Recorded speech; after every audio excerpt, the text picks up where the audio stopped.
இதை கடவுள் கொடுத்த வரம்னு சொல்கிறீங்களே, அந்த கடவுள் கொடுத்த வரத்தில் நிறைய இடங்களில் தண்ணியே எல்லாமேலாம் வற்றி போய் அதனால் விவசாயம் பொழிச்சு போகுதுல்ல. விவசாயம் பொழிச்சு போகும்போது அடுத்து என்ன பண்ணுறது? விவசாயம் நிறைய இடங்களில் பாதிக்க காரணம் என்ன அப்படின்னா, இப்போ வந்து நிறைய இடங்களில் ஒவ்வொரு இடங்களில் வந்து பூமி மண்ணோட பக்குவ நிலைகள் இருக்குது.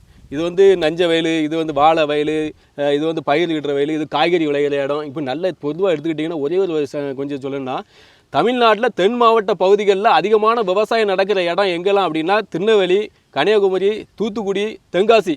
இதில் எங்கே என்னென்ன பொருள் நடக்குதுங்க பாருங்கள்.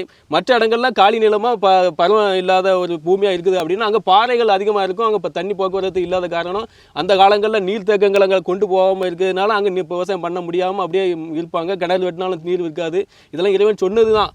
நீ கிணறுல தண்ணி இருக்காது, ஆழ்ந்த குழாயில் தோண்டி எடுத்தாலும் தண்ணி இருக்காது, பஞ்சம் பெருகும். இது பெரிய இறைவன் சொன்னது இந்த உலகத்தில் நடந்துக்கிட்டு இருக்குது.